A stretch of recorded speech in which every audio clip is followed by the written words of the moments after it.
मैं हूं आपके साथ योगिता वाजपेयी। शुरुआत करते हैं मध्य प्रदेश की खबरों के साथ। और अब बात ग्वालियर की, जहां एक फैमिली होटल में आधी रात गुंडों ने उत्पात मचाया। होटल में घुसने से रोकने पर युवकों ने सुरक्षा गार्ड बाउंसर से मारपीट कर होटल में तोड़फोड़ कर दी। इस मामले में पुलिस ने एक आरोपी गौरव गुर्जर को धर दबोचा। इस दौरान कार से एक युवक वहां पहुंचा। उसने खुद को ऊर्जा मंत्री का बेटा रिपुदमन सिंह तोमर बताते हुए आरोपी को छुड़ाकर ले गया। अब ये मामला तूल पकड़ने लगा है। इधर ऊर्जा मंत्री प्रद्युम्न सिंह तोमर के बेटे ने एसएसपी को आवेदन देकर जांच की मांग की है और कहा है कि कोई उनको बदनाम कर रहा है।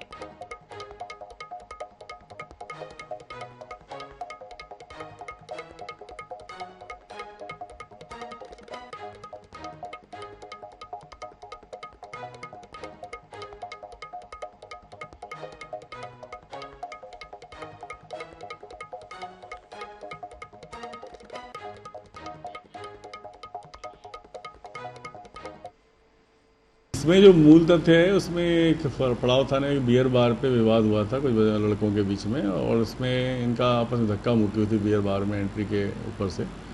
इस संबंध में केस रजिस्टर्ड हुआ था और उसमें ये बात कुछ एक तो पक्ष ने बताया कि इसमें जो व्यक्ति है, जो आरोपी था, उसने इस तरह की कुछ बात करी कि मैं उनसे कहलवा दूंगा और दबाव बनाया उनके नाम से। तो हम लोग उसकी जाँच कर रहे हैं कि क्या फैक्ट है क्या नहीं है। भारतीय जनता पार्टी में मार पिटाई अब एक आम बात हो चुकी है। इंदौर में भारतीय जनता युवा मोर्चा प्रदेश अध्यक्ष की उपस्थिति में वहां के जिलाध्यक्ष की कुटाई कर दी जाती है। ग्वालियर में भाजपा समर्थक लोग कैफे संचालक की पिटाई कर देते हैं और मंत्री पुत्र प्रद्युम्न सिंह तोमर के बेटे के कारण उन आरोपियों की गिरफ्तारी नहीं होती है। और इधर भोपाल से बीजेपी सांसद साध्वी प्रज्ञा ठाकुर ने एक बार फिर विवादित बयान दिया है। प्रज्ञा केंद्रीय संस्कृत विश्वविद्यालय के सभागार में लोक परंपरा में श्री राम विषय पर 2 दिवसीय संगोष्ठी में शामिल हुई थी। उन्होंने अयोध्या में विवादित ढांचा गिराए जाने की घटना का जिक्र करते हुए कहा कि इन सब में हमारी भूमिका थी, यह हमारा सौभाग्य है, हम उस वक्त पूरी तैयारी के साथ गए थे। वहीं केंद्रीय संस्कृत विश्वविद्यालय ने इस पूरे कार्यक्रम का फेसबुक पर लाइव टेलीकास्ट किया था। मामले पर हंगामा मचने के बाद यूनिवर्सिटी के फेसबुक पेज से वीडियो ही अब डिलीट कर दिया गया है।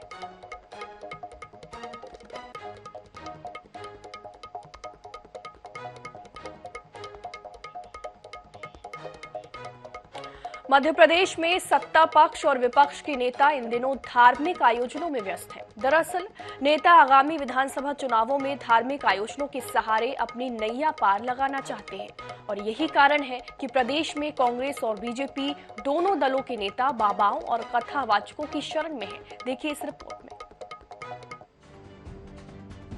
मध्य प्रदेश की राजधानी भोपाल सहित पूरे प्रदेश में धार्मिक आयोजनों की बाढ़ सी आ गई है। कहीं कथावाचक धीरेन्द्र शास्त्री भगवत कथा कह रहे हैं तो कहीं पंडित प्रदीप मिश्रा शिव पुराण सुना रहे हैं। यही नहीं, भविष्य बताने वाले बाबाओं को भी उतना ही महत्व मिल रहा है।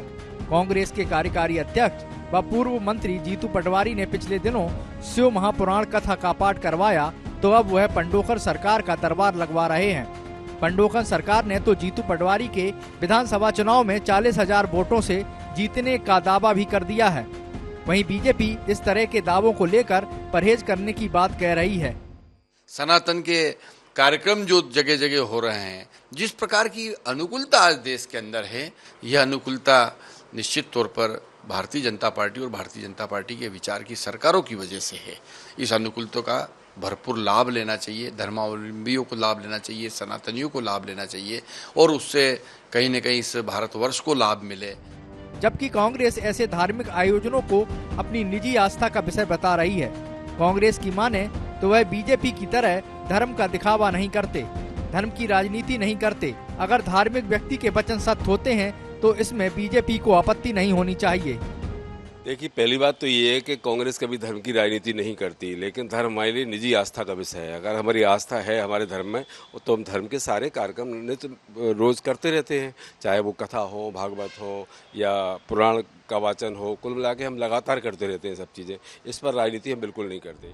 बहरहाल सत्ताधारी पार्टी बीजेपी हो या फिर मुख्य विपक्षी दल कांग्रेस, सभी के नेता इस चुनावी साल में जनता रूपी वोट को अपने पाले में करने के लिए धार्मिक आयोजनों का सहारा ले रहे हैं ताकि विधानसभा चुनाव में उनकी नैया पार लग सके। वहीं धार्मिक आयोजनों, बाबाओं और कथावाचकों के मामले पर दोनों ही दल एक सुर में बोलते हुए नजर आ रहे हैं। दिनेश शुक्ल, INS 24/7 भोपाल। ग्वालियर शहर में लूट की वारदात को अंजाम देने वाले 3 शातिर बदमाशों को पुलिस ने गिरफ्तार कर लिया है। गिरफ्तार बदमाशों ने 6 लूट की वारदात को अंजाम देना कबूल किया है। वहीं पुलिस ने लूटी गई 3 सोने की चेन आरोपियों से बरामद भी कर ली है। बदमाशों के 2 साथी अभी भी फरार बताए जा रहे हैं, जिनकी तलाश जारी है। आरोपी लूट की वारदात को अंजाम देने मुरैना से ग्वालियर आते थे, जिसके बाद शहर में लगे कैमरों से बचने के लिए कच्चे रास्तों से वापस मुरैना बामौर लौट जाते थे। अच्छी सफलता ग्वालियर पुलिस को मिली है। ग्वालियर में 24 मई से कुछ 5 घटनाएं अलग अलग थाना क्षेत्रों में हुई थी, जिसमें महिलाओं के गले से चैन और मंगलसूत्र छीने गए थे। ये मोटरसाइकिल राइडर थे, इससे थोड़ा सा वातावरण भी दहशत का बना था। इससे पूरे ग्वालियर के सभी अधिकारियों को बुलाकर इन लोगों को सबको इस पर कार्रवाई करने के लिए कहा गया था। फिर हमने जब पूरे शहर में ढूंढा तो उसमें उनके मोटरसाइकिल के जो कुछ नंबर मिले आधे अधूरे, उनको डेवलप किया गया। इन लोगों के बारे में और जानकारियाँ ली गई तो पुरानी छावनी के ग्रामीण। और इधर नर्सिंग कॉलेजों के फर्जीवाड़े मामले पर हाईकोर्ट की ग्वालियर खंडपीठ में सुनवाई हुई, जहां अनेक तथ्यों को सुनने के बाद हाईकोर्ट ने कॉलेजों की संबद्धता और नर्सिंग कॉलेजों की CBI जांच की दोनों याचिकाओं को एक साथ खारिज कर दिया। वहीं अब दोनों याचिकाओं की एक साथ सुनवाई 27 जून को होगी। माफ कीजिएगा, दोनों ही याचिकाओं को एक साथ कर दिया गया है और अब जिनकी सुनवाई 27 जून को होगी। दरअसल प्रदेश में कई नर्सिंग कॉलेज हैं जो सिर्फ कॉलेजों पर चल रहे हैं, कागजों पर ही चल रहे हैं, और वहीं इस मामले की जांच CBI कर रही है, जहां जांच के दौरान 40% कॉलेजों में अनियमितताएं भी पाई गई है। प्रकरण आज जो है माननीय न्यायालय के समक्ष जो है लिस्टेड हुआ था और उसमें निष्कर्ष निकल के आया कि हमारी एक पिछली एक IA लगी हुई थी, उस IA के डिसीजन के लिए लगी हुई थी आज। चूँकि IA में क्या है, वो हमने ये डिमांड किया है कि आज भी यूनिवर्सिटी जो है भूतलक्षी प्रभाव रखते हुए जब CBI जांच के आदेश चल रहे हैं और माननीय न्यायालय के समक्ष न्याय जो है मैटर पेंडिंग है, उसके बाद भी ये लोग जो है भूतलक्षी प्रभाव रखते हुए मान्यता उपलब्ध करा रहे हैं। तो हमने उस चीज़ को चैलेंज किया कि इस तरीके से ये गलत है और उनको पद से हटाया जाए, जो भी उसमें वरिष्ठ अधिकारी जो लिप्त हैं उनको।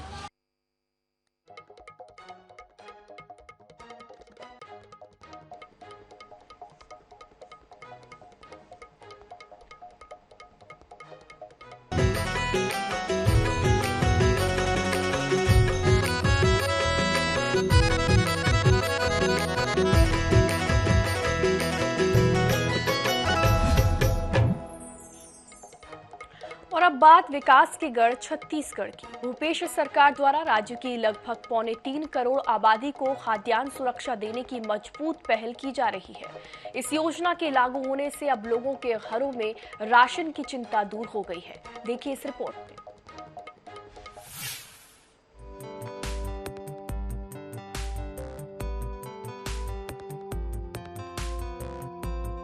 छत्तीसगढ़ में भूपेश सरकार ने यूनिवर्सल PDS योजना 2 अक्टूबर 2019 को महात्मा गांधी की 150वीं जयंती के मौके पर शुरू की, जिसके बाद से अब तक इस योजना का लाभ 69.67 लाख परिवारों को मिल रहा है। योजना में BPL और APL कार्डधारी परिवारों को 35 किलो खाद्यान्न सस्ते दर पर उपलब्ध कराया जा रहा है।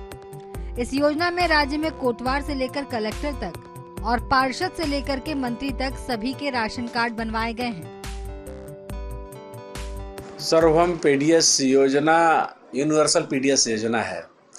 100% लोगों को कवर्ड करता है योजना और सार्वजनिक वितरण प्रणाली में सभी लोगों के लिए जो मांगेगा उसको कार्ड देना है और उन लोगों को पात्रता अनुसार राशन एवं अन्य सामग्री वितरण करना है। तो इसके तहत आज पूरे प्रदेश में पहले ये संख्या लगभग 58 लाख था, ये बढ़ करके आज 75 लाख से ऊपर हो गया है। इस प्रकार से हम देखेंगे कि सर्वभौम PDS योजना जब से लागू हुआ है, कहीं भी किसी को भी खाने की दिक्कत नहीं है, फूड का क्राइसिस नहीं है, किसी प्रकार की भूख से मौत की शिकायत इतने बड़ी त्रासदी आने के बाद भी कोविड पीरियड में भी कहीं से नहीं आया। तो पूरे हिंदुस्तान में छत्तीसगढ़ का जो सार्वभौम पीडीएस योजना है, जिसको हम इंग्लिश में यूनिवर्सल पीडीएस सिस्टम बोलते हैं, उसके तहत 100% लोग कवर्ड हैं। राज्य में यूनिवर्सल पीडीएस लागू होने के बाद खाद्यान्न सुरक्षा का दायरा बढ़ने से भूपेश सरकार के प्रति लोगों का विश्वास बढ़ा है। गरीब वंचित परिवारों को इस योजना में 35 किलो खाद्यान्न मिलने लगा है। वहीं परिवार में 5 से अधिक सदस्य होने पर प्रति सदस्य 7 किलो अतिरिक्त खाद्यान्न दिया जा रहा है। चावल, शक्कर, मट्टी तेल, नमक, मुकेश बघेल साहब अच्छा काम कर रहे हैं, अच्छा भी है। फ्री में दे रहे हैं चावल, हाँ गरीबों के लिए अच्छा काम कर रहे हैं, सब जगह दे रहे हैं फ्री में। सरकार से हमें 35 किलो चावल, शक्कर और नमक मिल रहा है, जिससे गरीबों की भूख को उसकी पूर्ति के लिए अच्छा काम हो रहा है। छत्तीसगढ़ की यूनिवर्सल पीडीएस योजना मुख्यमंत्री भूपेश बघेल की पहल पर यह योजना सर्वजन हिताय को ध्यान में रखकर लागू की गई है। इस योजना का ध्येय सस्ता चावल सबका अधिकार भी है। INH news bureau.